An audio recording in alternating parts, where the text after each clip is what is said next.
Hello everyone. So this next recipe that you're going to see has a lot of nostalgic value.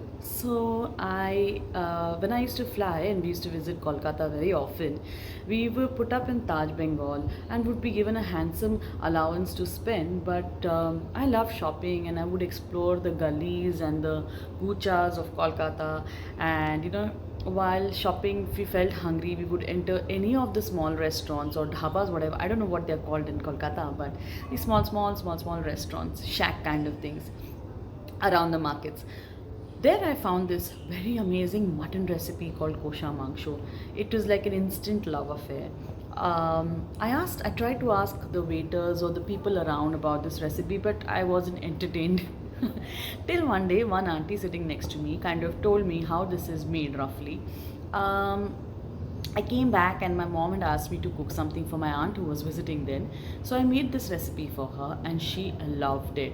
Now, cut to after many years and a lot of research later and permutation combinations later, I kind of made this recipe for my friends, and I've made it in the past, they've loved it. I recently made it for a few guests at home. They loved this recipe a lot, and so I thought I should film it and I should show you all how I make my kosha mangsho. Of course, there's a lot of research, there's a lot of internet recipes, a lot of permutation combinations gone into it, and I finally decided that this is how I am going to make it. So I hope you like it. Yes, it's a lot of hard work, not counting the amount of time taken to buy the mutton or marinate the mutton. Only cooking is around 3 to 4 hours, so it takes a lot of hard work to make this recipe, but you would do it for people you love, right? So that's what I've done. I hope you all watched this next video and you all like it and you all try to make it, and if you all do and it comes out well, it doesn't come out well, whatever problems you face, or if you enjoy, do let me know. So happy watching. Bye. For the marination, we are going to take some 2 onions. This is medium size onion, so say approximately 200 grams or something, and add all of this onion in, and then we have 200 grams of yogurt here.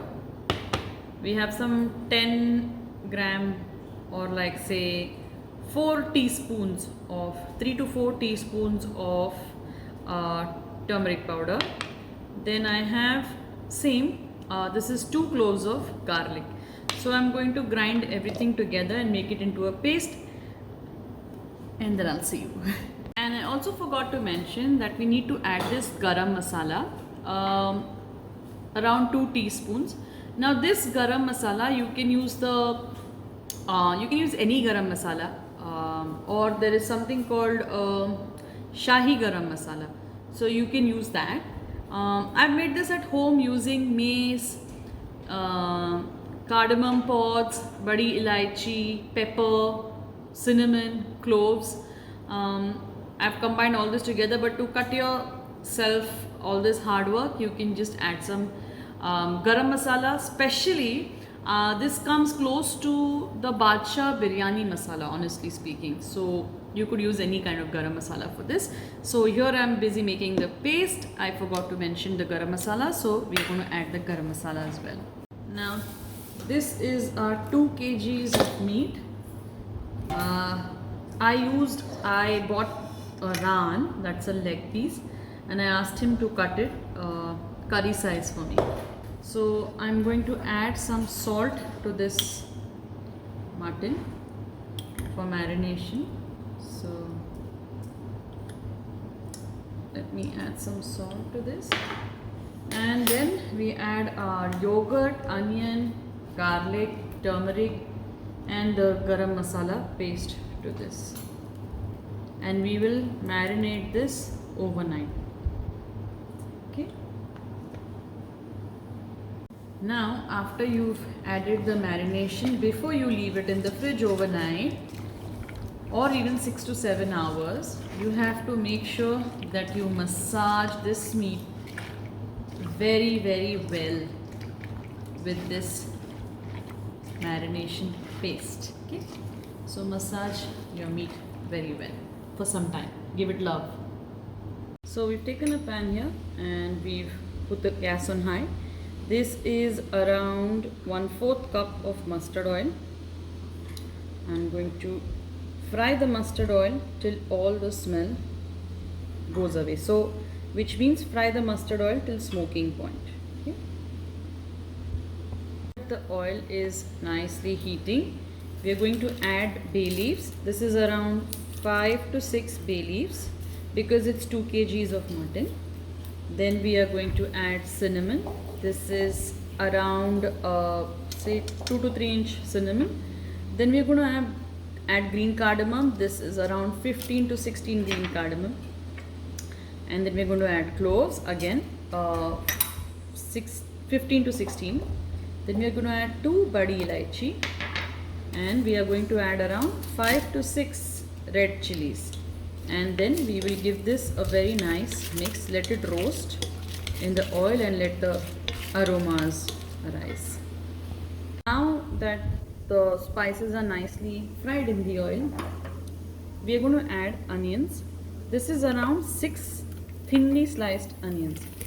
Remember, we added some onions for the marination, and these are 5 big size, 6 medium size, thinly sliced onions. The onions have to be thinly sliced.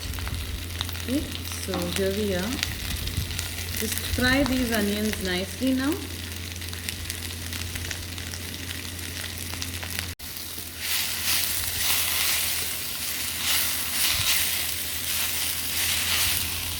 Been around 10 minutes that we are frying this, 10 to 15 almost.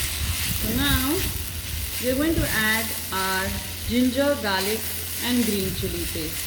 So now this is around 1 tablespoon, 1.5 tablespoon of ginger and 1 tablespoon of garlic.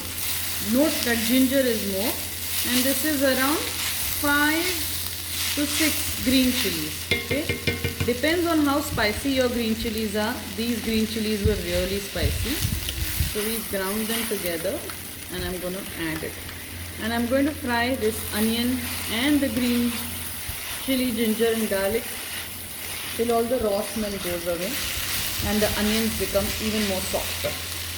Now our onions are soft. We are going to add red chili powder in this.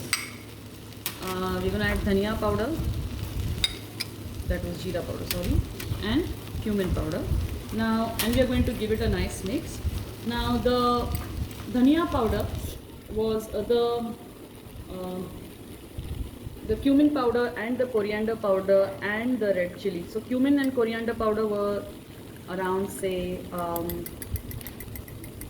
3 teaspoons, 3 to 4 teaspoons. So now we are going to add this here.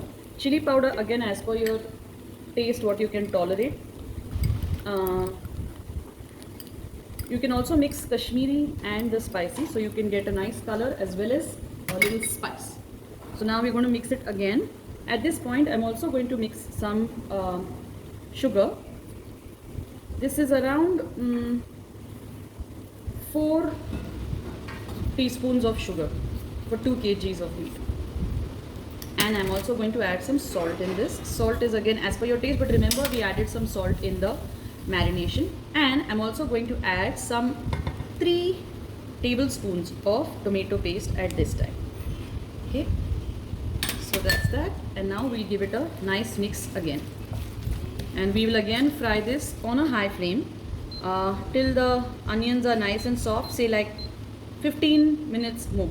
The onion has to be really fried well for you to acquire the right taste and texture of a kosha mangsho. We can add our mutton to this and mix it again very well. This is, I know I may be repeating myself, but this is 2 kgs of mutton. Let's just mix it well once, and then I'll get back to you. On high flame, keep frying your mutton. Nicely mix it around with all the onion and all the masalas that we've put. Let it fry. Keep stirring it constantly. Make sure that the flame is high. This is the bhunoing. So Kosha mangsho is nothing but Bengali style of bhuna mutton. So bhunoing is mandatory. So keep frying it. Yeah, you can also now cover it for some time. Let its natural water release, and then again fry it. You can see the mutton is leaving its water. At this point, you have to add around 300 ml of yogurt, beaten yogurt. So beat the yogurt nicely, and then there should be no lumps in the yogurt. And then you can add this yogurt and then mix it well, and again keep bhunoing it. So I'm going to mix this yogurt really well inside. Now when you're frying the meat, if you feel, I'm going to cook it in its own juices, but if you feel that this needs more water, it's sticking to the bottom. If it is sticking to the bottom, just scrape it. That's the fun of bhuna. You just have to scrape the bottom, scrape the bits that touch the bottom and combine it with the mutton. But it should not burn. And when you think it's burning, you can keep adding little by little hot water. But you should always remember, the thing that you need to keep in mind is don't add cold water, add hot water. So keep a kettle of hot water close to you. Now I will again close this for like 5 minutes. Let some more water release. Let the mutton get cooked from inside, and then come back and stir. So now you can close this. It will take approximately 1.5 to 2 hours. Depends on how the quality of your meat is. So cover it and let it cook. Let it do its own magic. But come back often and check it. And if you need to add water, then only add hot water. See this, we haven't added any water, and it is slow cooking in its own juices, which is come from the meat itself and also come from the yogurt. Now I would like to tell you something. When you're making meat over 1 kg, you rarely have to add a lot of water, because the meat itself will leave a lot of water. So over 1 kg meat, you don't have to add so much water. So see what I'm saying, this has a lot of water, juices in fact, without adding any, and it's going to cook in its own juices. So right now all we have to do is just cover it and let it cook, and then once the juices reduce, we'll see what to do next. So now the mutton here is cooked, it's tender. I'm going to add little hot water here to adjust the consistency little bit, give it a nice mix, and then I'm going to let it I have to add 2 green chilies, and I will just cover it with the splatter proof cover and let it boil off, and then I will show you the last step in this. Okay, so now the mutton has been cooking for 1.5 hours. It has become soft and tender. Then we added our hot water like you just saw, and we let it cook. Now the hot water is also absorbed. What remains now is the sauce and the mutton pieces. Mutton is still tender, but it's not falling apart with 2 fingers, or it's not as tender that it will just fall apart, melting in the mouth. The mutton has to be melting in the mouth, and also the bhuna, which is the actual technique, should come. So after the mutton is cooked for 1.5 hours now, and the sauce is reduced, now I'm going to keep stirring it till I get the desired color and till the mutton falls apart. So what you have to look out for is the mutton becoming melt in the mouth consistency. Bhuno it till then. Now let's check if your meat is fork tender.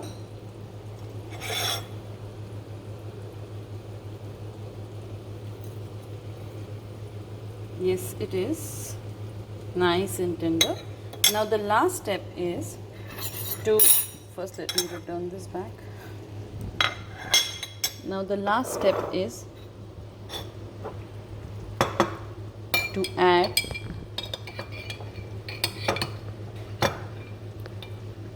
good amount of ghee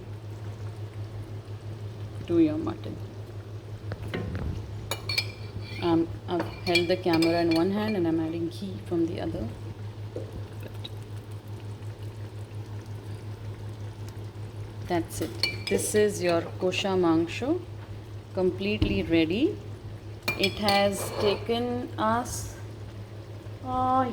exactly 1.5 hours of cooking. Like after we did everything, added everything, we covered and cooked for 1.5 hours and half an hour of bunoi. Hope you liked today's recipe. Hope you are going to try it. I'm going to eat it with the basanti pulao, the sweet rice. I hope you try it and let me know how yours turned out.